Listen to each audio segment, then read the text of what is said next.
Tu coeficiente intelectual no define el éxito en tu vida. Esto es Ligera de Equipaje.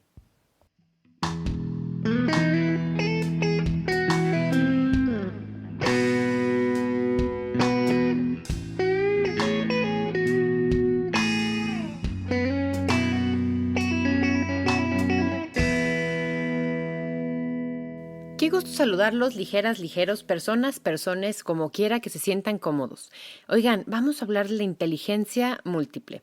Si bien era algo que ya sabía yo que existía, o predecía yo que existía, me quedó muy claro este tipo de cosas y creo que me logré identificar en ciertas cosas que no tenían nombre para reconocer mi tipo de inteligencia dentro de la inteligencia común o como la tenemos catalogada.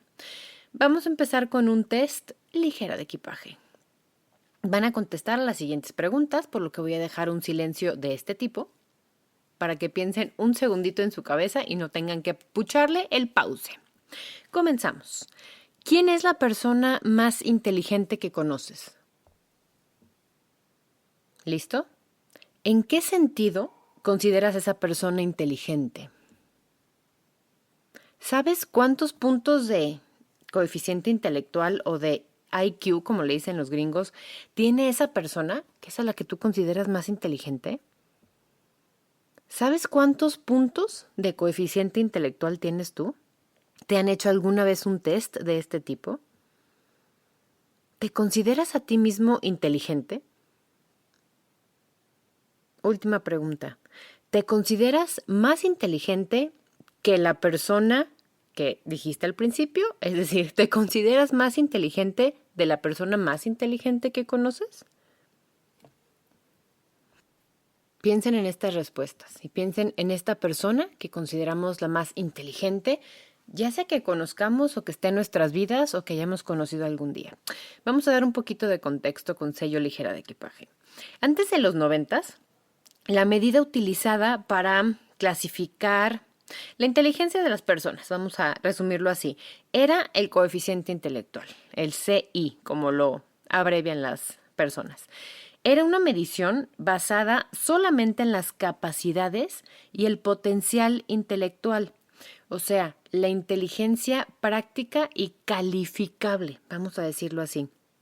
Este tipo de test y de formaciones estaban diseñados para medir una amplia gama de habilidades cognitivas, como el razonamiento matemático, la lógica, cómo una persona resolvía problemas. Esta es una prueba de inteligencia, aunque la inteligencia sea algo con lo que se nace en gran medida. A veces pensamos que alguien es muy inteligente porque lee mucho, a veces pensamos que alguien es muy inteligente porque resuelve ciertas cosas y aprendió, pero en mi perspectiva, la gente más brillante que yo conozco ya nació brillante. Simplemente se fue especializando en esta vocación, como hablábamos en un capítulo anterior, se especializó, estudió más o se enfocó esa inteligencia que ya traía, con la que ya había nacido, en algo específico. Una acotación aquí. Hay gente que es la mejor en tal cosa, la mejor en lo que hace. Y hay personas que desde mi perspectiva no logran brillar en un solo espacio porque son tan buenas en tantas cosas. Entonces hay gente que escribe muy bien, que baila muy bien, que cocina muy bien, que es buenísima en su trabajo, que es excelente padre de familia. Si esa persona dedicara toda su energía, todo su tiempo en una sola cosa, quizás sería el mejor en esa cosa. Pero hay personas que nos gusta hacer muchas cosas, que nos gusta variarle, y creo que es ahí donde entra mucho este inconsciente colectivo de es que es buenísimo en el tenis. Claro, lleva su vida desde los 6 años solamente dedicándose al tenis, respirando tenis, hablando de tenis, practicando tenis, haciendo todo lo que tenga que ver con tenis. Y aparte es bueno, son esas dos cosas que se conjuntan para ser alguien que de verdad sea una estrella en su campo de acción. Pero bueno, les voy a dar un poquitín de datos como calificar el coeficiente intelectual. De 130 puntos a más puntos, recuerden que este es un test, es una serie de pruebas de pues sí, de rellenar hojitas y de cosas y de cómo reaccionas. Hay un par en internet que lo pueden hacer, pero luego resulta que te dicen, muy bien, para conocer el resultado final, danos tu correo electrónico, tu número de tarjeta, qué hora sales al PAN y te lo mandamos por tu correo. Entonces, no me parecen tan confiables. Y como vamos a ver en este capítulo, tampoco me parece que sea directamente proporcional a qué tan inteligentes somos. Entonces, de 130 a mayor número de puntuación. Esto es el 2.1% de la población mundial.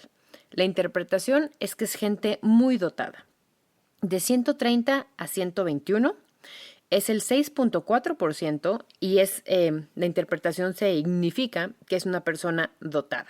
O sea, no tan brillante, pero muy brillante todavía.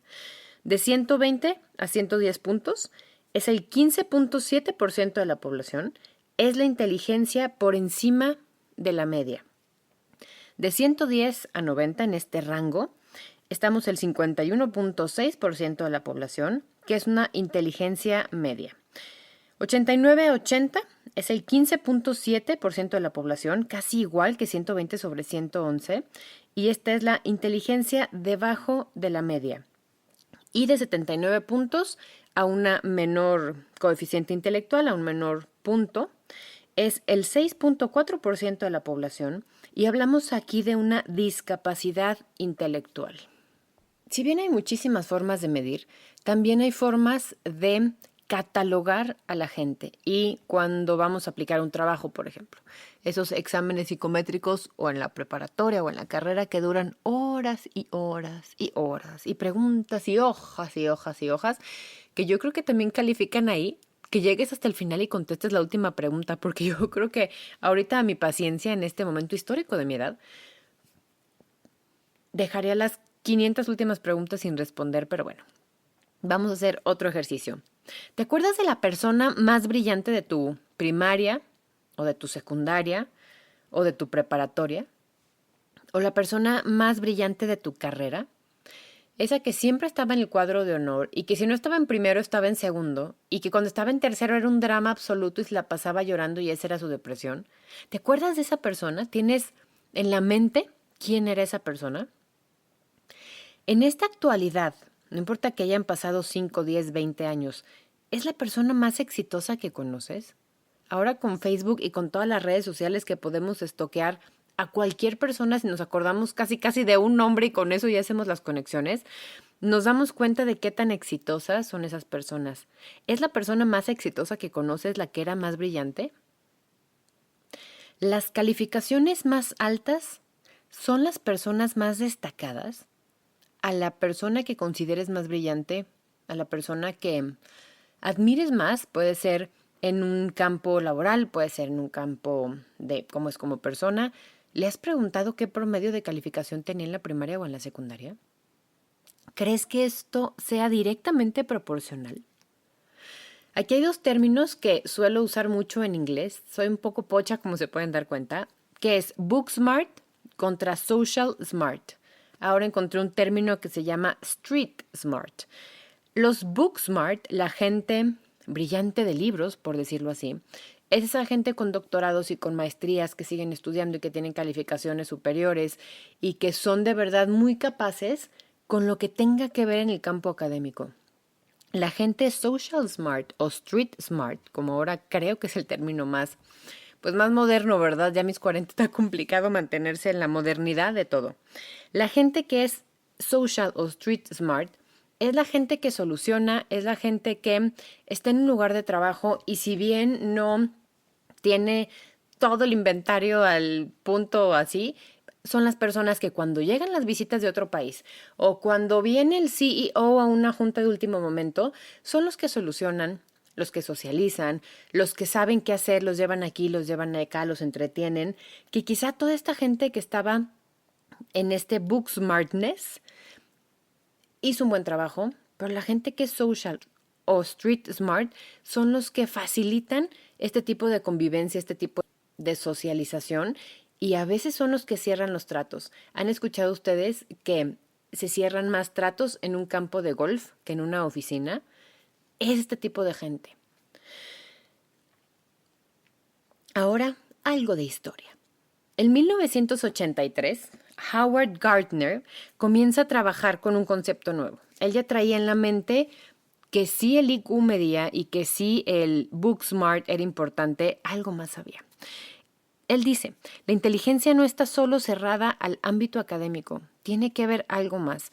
En la teoría de este compadre se basaba en que personas con un coeficiente intelectual muy, muy alto no tenían vidas directamente proporcionales al éxito, ni eran las mejores en su carrera, ni eran las mejores en su campo de acción.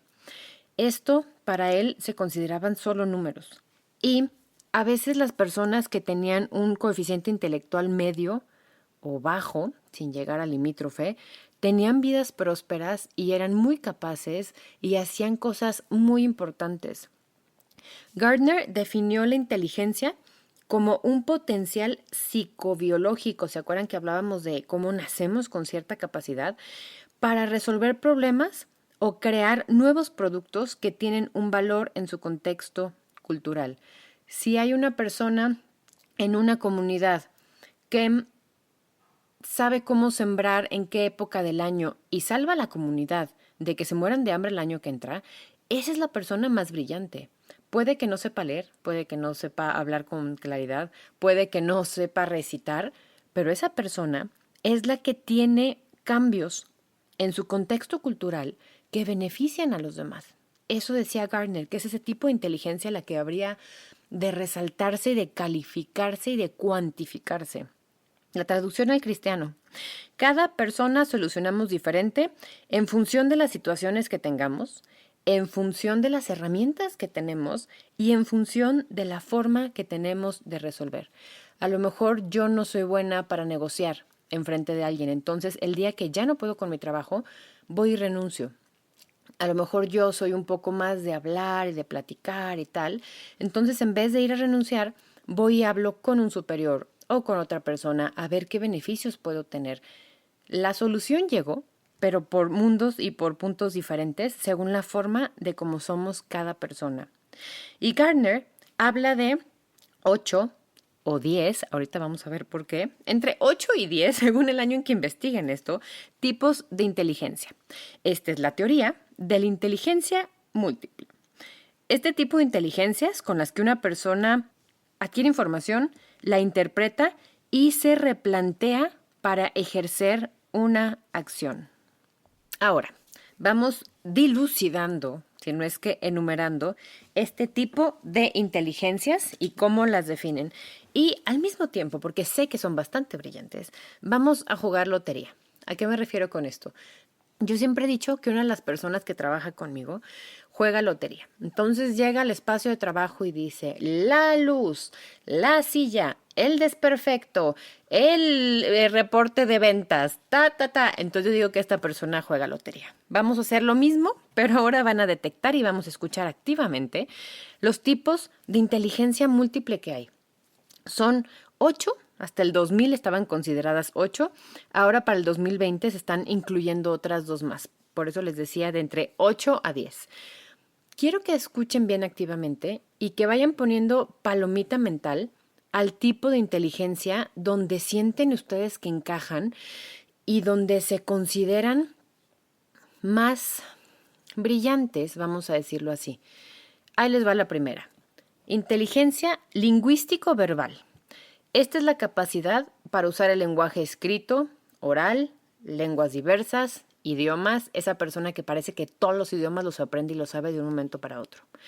Gente como J.K. Rowling, gente como Tolkien, gente como tantos escritores que conocemos, como Mir Ruiz Zafón, que ya tuvo bien graduarse. Esta es la inteligencia lingüístico-verbal. Lógico-matemática. Capacidad para resolver cálculos y pensar críticamente.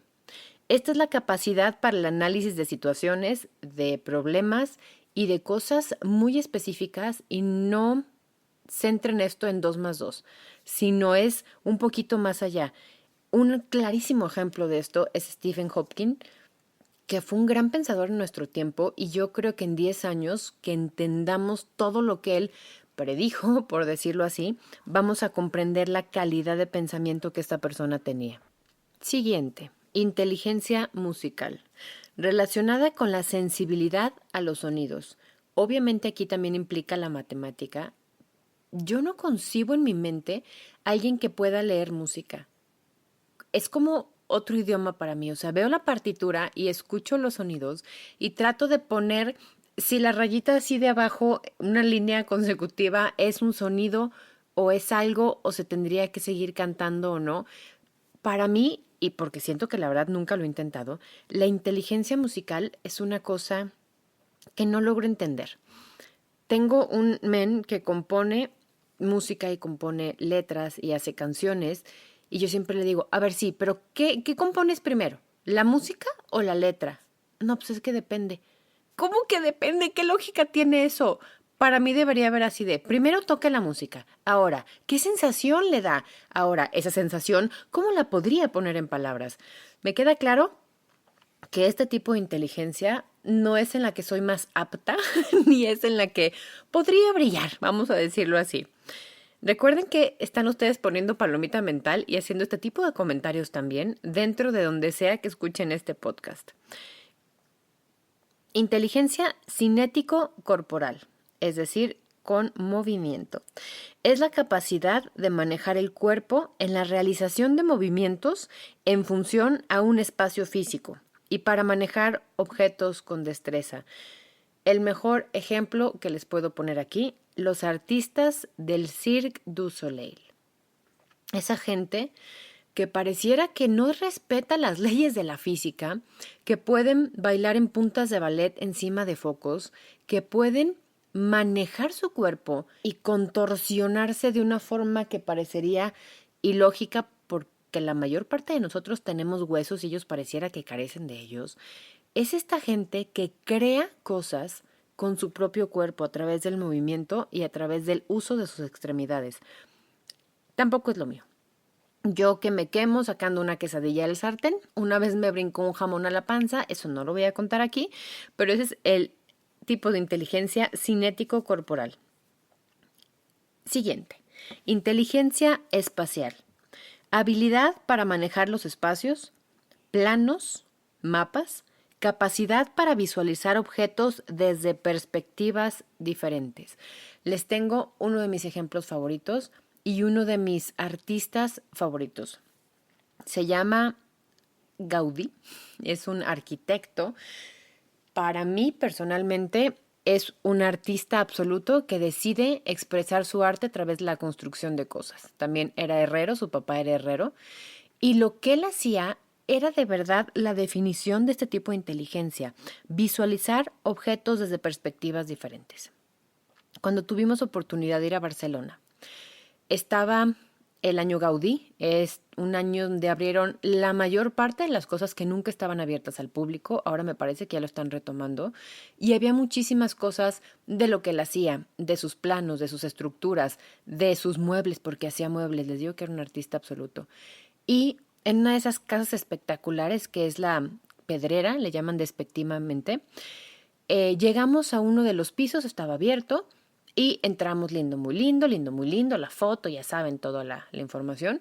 Y de repente veo un espejo en el piso y veo colgado como de una estructura circular, unos hilos con unos como pesos. Y dije, ay, qué bonito se ve. Claro, uno pensando en arte moderno, que dices, no lo voy a entender, solo lo voy a gozar. Y en eso mi padre, que es mucho más brillante que yo en muchos de estos aspectos, me dice, ¿ya viste qué increíble? Y yo, sí, claro, qué lindo, me dice, claro. Obviamente él no estaba entendiendo mi ignorancia, lo cual le agradezco. Y me dice, claro, mira, ven, acércate. Estos hilos colgaban con pesos en ciertos lugares físicos y todos obviamente tenían pues cierta curvatura por la ley de la gravedad y por el peso que estos pesos, que estas pesitas daban sobre el hilo. Entonces me dice, papá, ve qué maravilla. Y veo que se acerca al espejo y que voltea al espejo para ver la obra de arte de la que estaba hablando. Bueno, corte A. A la hora que me acerco yo al espejo y volteo para abajo como lo estaba haciendo mi papá, veo ante mí una cúpula perfecta. Lo que hacía Antoine Gaudí era lo siguiente. Tenía hilos, que eran más o menos sus mediciones, y ponía pesos y dejaba que literal la fuerza de la gravedad hiciera el cálculo de las curvas de estos pesos. Así, a la hora que lo veías a través del espejo, es una imagen obviamente en espejo, muy brillante yo, en ese momento estaba el cálculo perfecto de acuerdo a la ley de la gravedad. Para mí esto me explotó la mente y lo pueden buscar en cualquier internet para computadoras, como esta magia, esta forma de una perspectiva diferente, le daba cálculos perfectos de cosas que no se caían, de cúpulas que se sostenían solas, porque a la hora que inviertes esto, pues obviamente se sostienen a sí mismas como fractales. Eso es la inteligencia espacial. Y ese es el mejor ejemplo de alguien que era muy retraído, que no hablaba mucho, que nunca quiso vanagloriarse de su éxito, que dejó de las mejores construcciones y las más parecidas a la naturaleza, porque Gaudí era un fiel creyente que la Pachamama y que la madre naturaleza era la mejor creadora de estructuras. Y entonces vemos adentro de la Sagrada Familia cómo estas columnas impresionantes no se asemejan a los árboles, están hechas a imagen y semejanza de los árboles porque los árboles sostienen perfecto este tipo de cúpulas. Como pueden ver, es un tema que me apasiona sobremanera. Tengo una colección de libros sobre este compadre, pero esto es como un tipo de inteligencia. Él era cero, cero, cero social smart. Yo creo que hasta un espectro tenía, a lo mejor autista, a lo mejor este tipo de cosas, y era a su vez muy introvertido. Este es el tipo de inteligencia que te hace brillar cuando encuentras esta inteligencia con tu vocación. Siguiente tipo de inteligencia, inteligencia naturalista. Capacidad de relacionarse con la naturaleza, observarla, investigarla, cuidarla y clasificarla. Y yo agregaría aquí salvarla de la mano del hombre. El ejemplo perfecto, Jacques Cousteau, era un buzo, hace bastante tiempo que se nos graduó, que no nada más se dedicó al buzo recreativo y qué lindo, sino que se dedicó todo su esfuerzo, todo su dinero y todo su tiempo a ver qué pasaba en los océanos, a ver qué especies había en extinción, a ver cómo se comportaban. Literal vivía en un barco y vivía dentro del mar. Este es el tipo de inteligencia naturalista. Inteligencia interpersonal, o sea, para afuera, con las demás personas. Aquí son las personas que comprenden y desarrollan las relaciones con los demás. Un claro ejemplo es el Papa Francisco.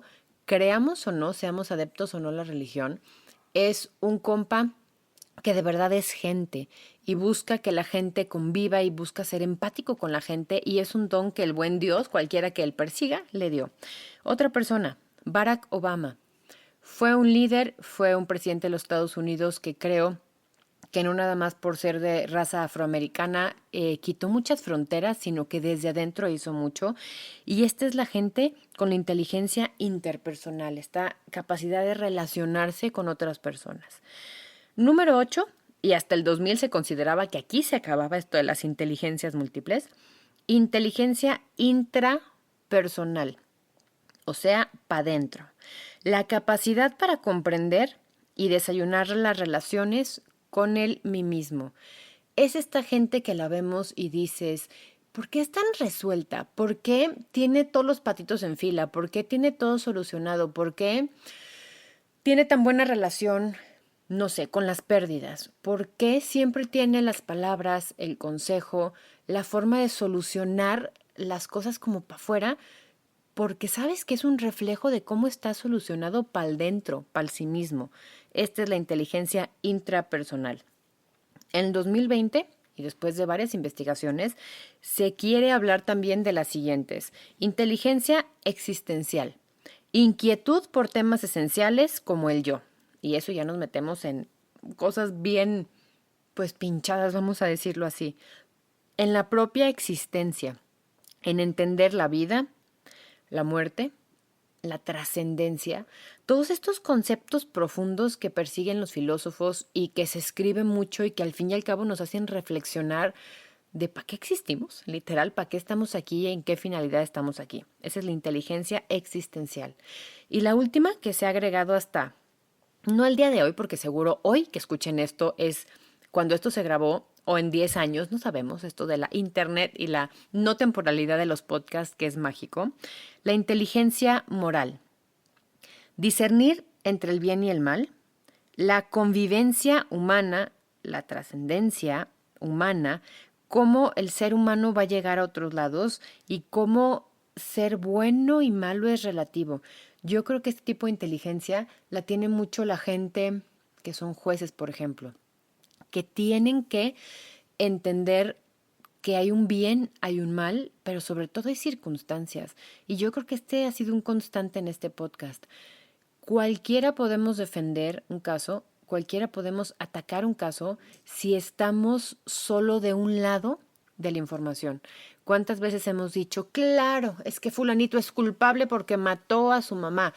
Lo hablábamos cuando esta niña, no sé si se acuerden, una niña que la mamá tenía enferma y la tenía casi envenenada con todas las medicinas que le daba y tal, y que la niña acaba matando a la mamá con ayuda del novio. A la hora que el caso se abre, pues sí, la niña es homicida. Pero ¿qué pasaba y qué había estado aconteciendo en su vida con su madre, con todas las mentiras que le había dicho? Ni siquiera sabía su edad, ni siquiera estaba enferma, vivían de la beneficencia pública y de lo que se podía hacer. Entonces no hay bueno ni malo. Este tipo es la inteligencia moral.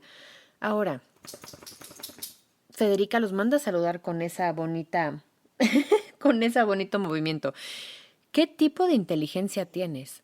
¿O cuáles son los tipos de inteligencia en los que más te reconociste? Lingüístico verbal, capacidad para usar el lenguaje. Lógico matemática, capacidad para resolver cálculos. Inteligencia musical.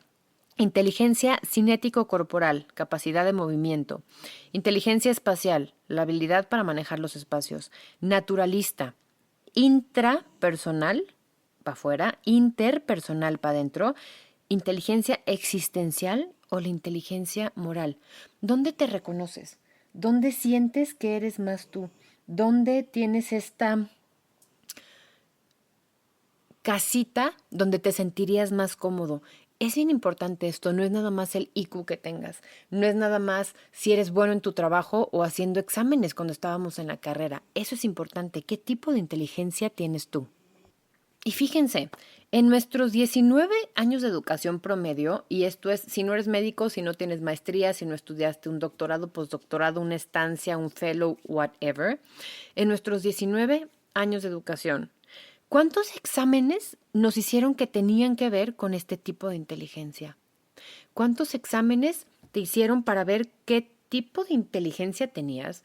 ¿Cómo aprendías? ¿Cuál era tu tipo de aprendizaje? ¿Y en qué eras bueno y no nada más en pasar exámenes? Cuando se calificaba, cuando tenías que completar un examen, nunca se tomaban en cuenta tus competencias, es decir, qué tan competente eras en resolver ecuaciones matemáticas, qué tan competente eras con las relaciones sociales. Éramos simplemente una calificación. No se tomaban en cuenta nuestras habilidades fuera de memorizar, completar el examen, que ojalá no se te olvidara y que pudieras poner exactamente como el maestro le gustaba. Yo tuve una maestra que de su libreta de la carrera nos dictaba a nosotros exactamente lo mismo que estábamos en carrera y su examen era que completáramos con las mismas palabras que ella había sido dictada el examen. Así era como calificaba ella. Ahora está una cosa que se llama educación basada en competencias adquiridas, que buscan cambiar un poquito esto y no nada más tener un examen con una calificación para poder decir, sacaste 10 puntos. ¿Eres apto? ¿Tienes competencia en una materia o no la tienes? Y esto es importante recalcar y hasta calificar en la gente. Luego pensamos que lo importante es sacar 10 en matemáticas para poder entrar a una carrera. Y si la persona no saca 10 en matemáticas, pero es buenísima en el voleibol, ¿no valdría más la pena meterse un poco más en la sinestesia y en el movimiento y poner más atención para esa persona en algo que no es una calificación? Nunca nadie nos dio puntos extras en mi vida, en mi experiencia, por decorar el salón, o por conducir un evento, o por poner una tabla gimnástica, o por ser el sargento en la escolta, o por organizar un meeting con nuestras compañeras para sacar un mal profesor o para que hubiera alguna consecuencia importante. Eso nunca se califica. Eso nunca hubo punto extra. Nadie creía que ese tipo de competencias, que ese tipo de otras inteligencias fueran necesarias. No se tomaba en cuenta nuestras habilidades, nuestras aptitudes, para nada. ¿Qué creen? Ahora tampoco se toman en cuenta en un currículum. Si van a la última parte de un currículum, a la parte más olvidada, hay personas que ponemos actividades extras y eso te habla mucho de la persona, te habla mucho de la personalidad y eso nadie lo lee. Quieren ver de qué te graduaste, en qué año, qué cursos tienes desde tu última graduación, por decirlo así, hasta el momento, dónde trabajabas, qué hacías, para ver si cabes en esta cajita y eres la persona para hacer ese trabajo. Nadie leemos los extras. Y si ahí me hablas que juegas fútbol, me hablas de trabajo en equipo. Si ahí me dices que te gusta hacer un podcast en tu tiempo libre, me hablas de habilidades de comunicación y a lo mejor eres algo elocuente y puedo meterme a tu podcast y revisar si eres elocuente o si dices pura sarta de sandeces. Somos las notas, somos las calificaciones de nuestros 20 años de escuela. Si tomáramos todas las calificaciones y promediásemos cuánto tuvimos, ¿es el promedio de todas esas calificaciones nuestro destino en la vida? Si sacabas de 8.5 a 10 vas a tener una vida increíble.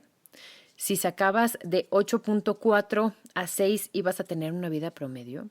Y si reprobabas ibas a tener una vida miserable y triste y ruin. Hay más que una calificación sobre un papel. Hay mucho más de cómo éramos en la escuela o cómo se nos calificaba. Y eso también lo vamos a entender en el siguiente capítulo, hablando de inteligencia emocional. Qué tanto nuestras emociones y cómo las manejamos nos llevan a brillar o no en la vida, como estamos catalogando ahora. Los invito a seguirme en mis redes sociales, en Instagram como @liger_de_equipaje y en Facebook como Ligera de Equipaje. Mucho me ayudan cuando me mandan mensajes directos. Me encanta platicar con ustedes y saber si están de acuerdo, si no están de acuerdo o qué tema quieren que platiquemos. Les agradezco su atención y recuerden, es importante a veces respirar, permitir y dejar que las cosas fluyan. Esto fue Ligera de Equipaje.